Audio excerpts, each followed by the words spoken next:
لله الذي بلغنا إلى شهر رمضان أنزل فيه القرآن هدى للناس وبينات من الهدى والفرقان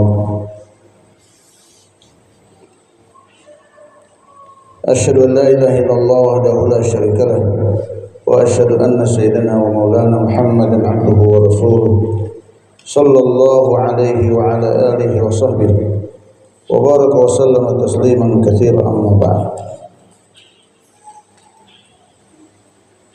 Hadirin dan para santai sekalian,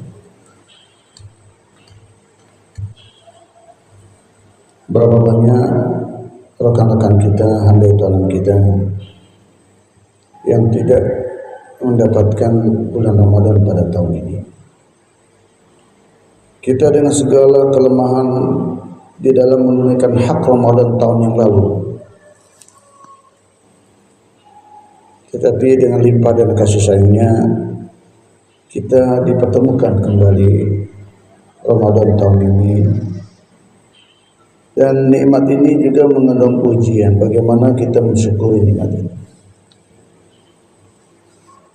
Dikatakan bahwa siapa yang membiasakan dirinya di bulan Ramadan, maka 11 bulan yang akan datang pun menjadi hal dia, menjadi pembawaan dia.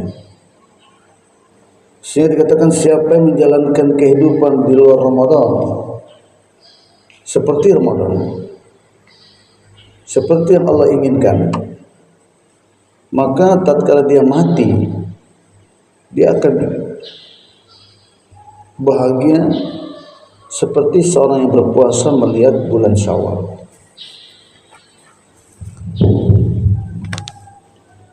Dan tidak diragukan lagi hadirin bahwa setiap detik, setiap saat, siang dan malamnya Ramadan sangat berharga. Di dalamnya mengandung nafahat rabbaniyah, tiupan-tiupan rabbani dari Allah Subhanahu wa taala yang mengandung hidayah.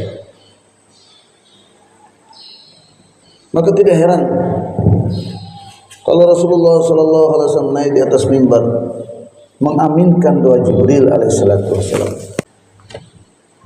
celaka orang atau dijauhi dari kebaikan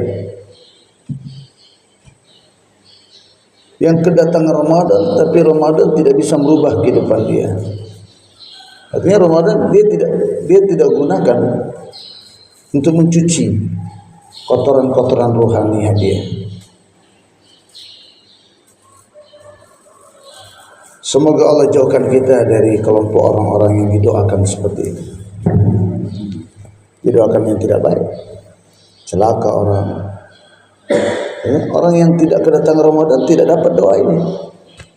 Tapi kita yang dikasih Ramadan, terus kita tidak memanfaatkan bulan Ramadan untuk meningkatkan ta'aluk kita dengan Allah. Kenapa kita tidak memanfaatkan momentum-momentum penting Ramadan, tengah malam,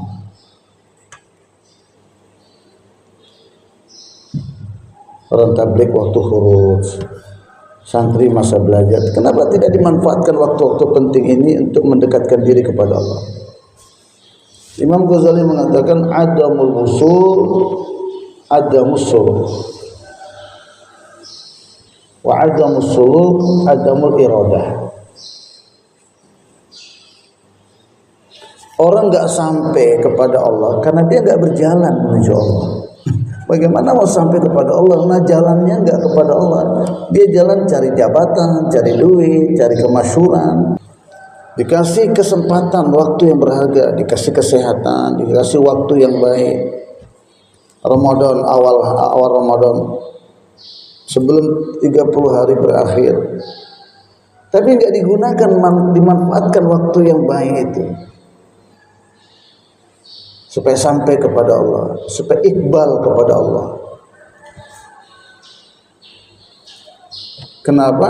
Karena dia memang perjalanannya tidak menuju Allah, adamu suluk. Dia enggak buat suluk, dia enggak buat perjalanan menuju Allah, enggak ada programnya. Menuju Allah tuh enggak ada.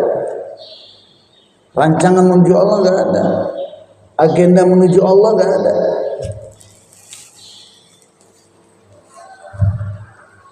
Orang yang tidak ada agenda jadi insinyur, Dia nggak akan mengumpulkan berkas-berkas mendaftar di kuliah keinsinyuran, dan dia tidak akan memilih universitas yang diajarkan di dalamnya keinsinyuran, dan dia tidak akan memilih dosen insinyur. Nggak ada itu semuanya, itu perangkat-perangkat seperti itu. Karena kenapa? Karena adamul iradah, karena niatnya nggak ada.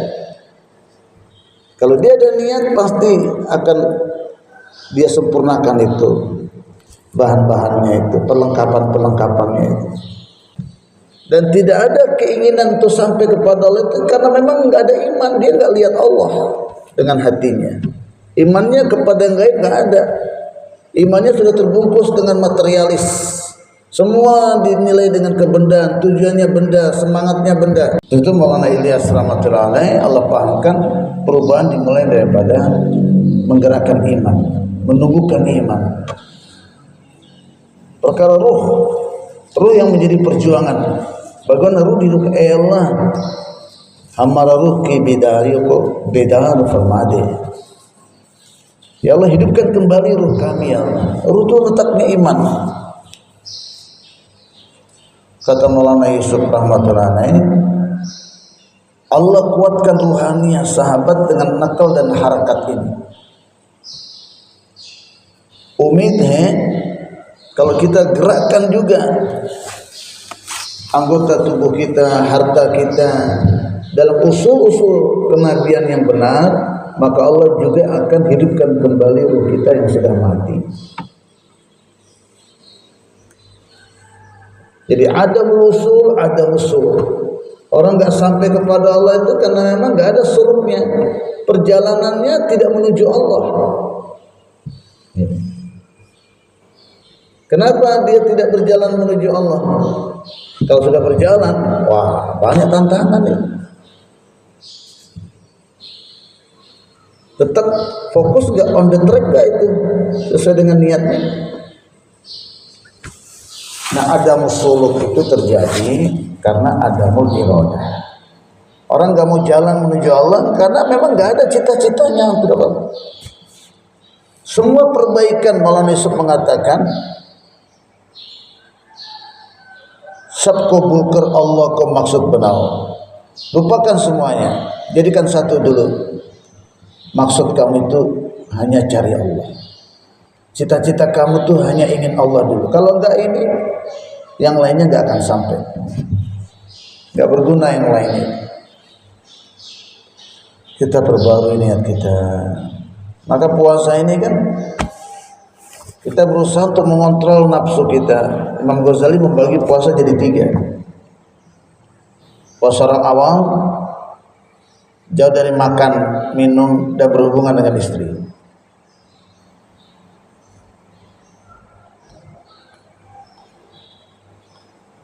Puasa orang khawas, tidak ada keinginan kecuali apa yang diinginkan oleh Allah. Puasa dari keinginan-keinginan. Jangan mikir nanti berbuka makan apa. Nah, puasanya orang khawas, puasa daripada menjaga hati berpaling dari Allah. Jangan ada selain Allah di hati kita. Jadi keinginan ini yang akan menggerakkan perjalanan hidup kita. Itu kalau kita ada keinginan itu, insya Allah Allah akan pahamkan kepada kita untuk mencapai keinginan itu.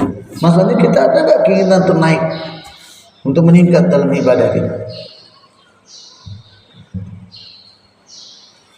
Tidak ada keinginan untuk naik, untuk meningkat ibadah itu karunia dari Allah itu.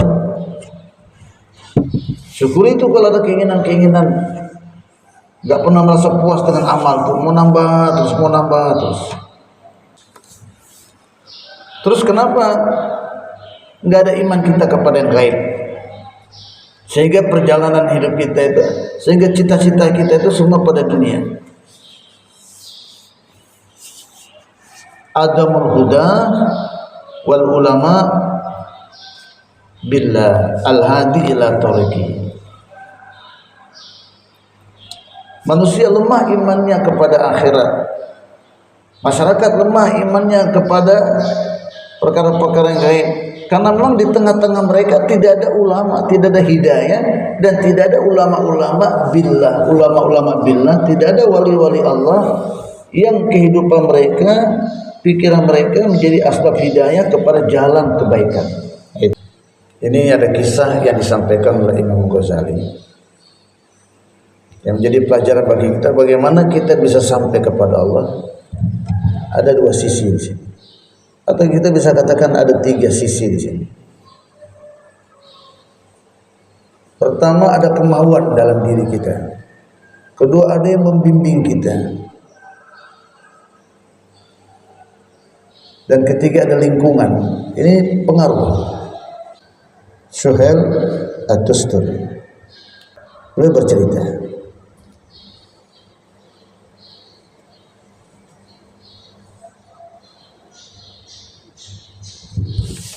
dengan kisah pamannya Muhammad ibnu Suram.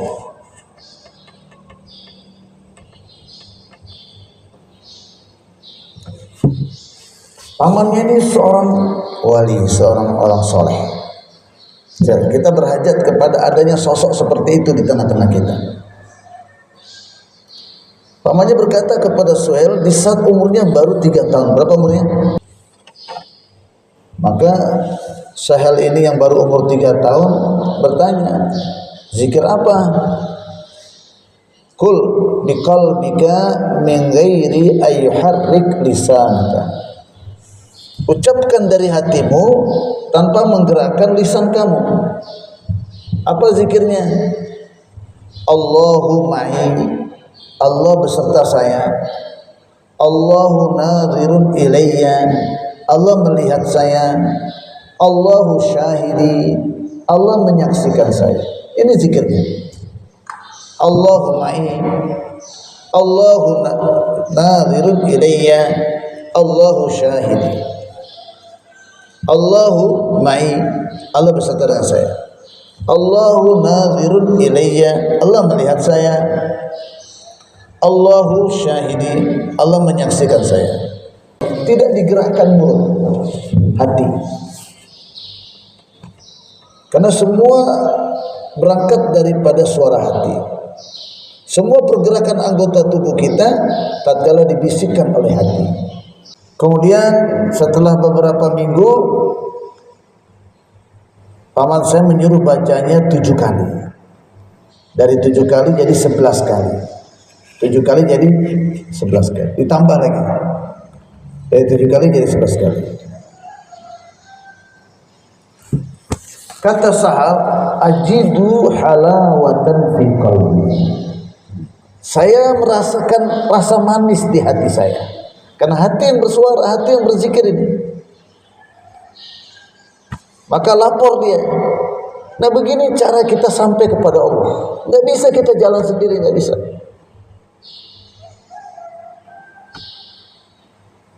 Saya lapor kepada paman saya dapatkan begini nih setelah saya zikir.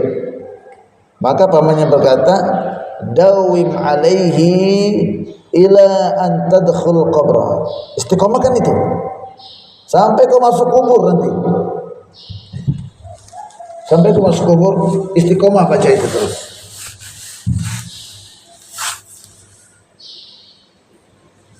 Fa innahu yanfa'uka fid dunya wal akhirah. Kalau kamu terus merasakan kemanisan di saat hatimu menyebut selalu nama Allah, merasa dekat dengan Allah, diawasi oleh Allah, disaksikan perbuatan kamu oleh Allah, maka itu akan bermanfaat bagi kamu di dunia dan di akhirat. Itu akan bermanfaat bagi kamu dunia dan akhirat. Kemudian pamannya berkata, wahai Sahal, suatu saat dia lapor lagi kepada pamannya. Kemudian pamannya bilang, wahai Sahal, apa pendapat kamu dengan orang yang selalu dekat dengan Allah? Orang yang mana Allah dekat dengan dia. Orang yang selalu dilihat oleh Allah. Orang yang selalu disaksikan oleh Allah. Mungkinkah dia berbuat maksiat? Atau minimal kita jadikan Allah Subhanahu wa taala minimal. Sifat melihat kita seperti kita merasa dilihat oleh ustaz saja. Itu berapa tinggi nanti naiknya kita, hubungan kita dengan Allah itu.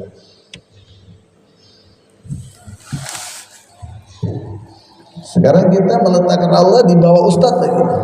Ada ustaz takut kita, tapi enggak takut sama Allah.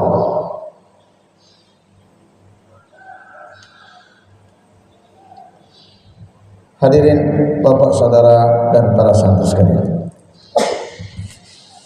Kata Sahal At-Tusturi, saya jalani semua ini bertahun-tahun. Allahu ma'i, Allahu nadhirun ilayya, Allahu syahidi, dan saya merasakan manis. Fawajadtu halawatan fi sirri. Tadi hati merasakan manis. Sekarang sarirahnya merasakan, masuk lebih dalam lagi. Saya mendapatkan rasa manis di dalam sarirah saya. Disitulah pamannya mengatakan, ya Sahal, lapor lagi sama pamannya. Maka pamannya bilang, ya Sahal, man kana Allah ma'ahu wa huwa nadhirun ilaihi wa syahiduhu.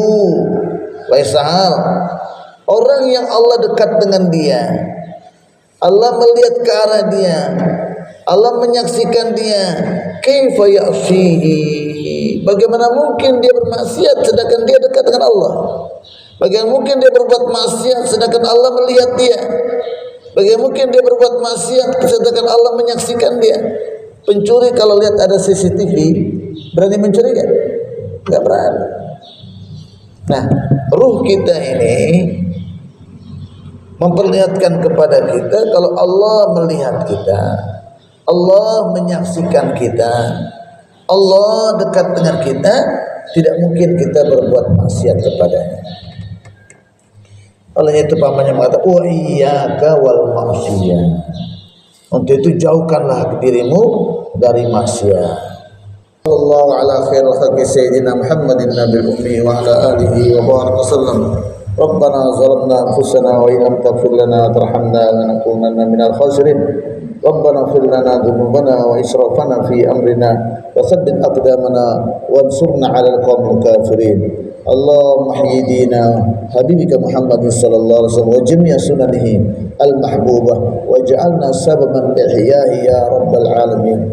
Subhana rabbika rabbil izzati amma yasifun. Salamun 'alal mursalin walhamdulillah.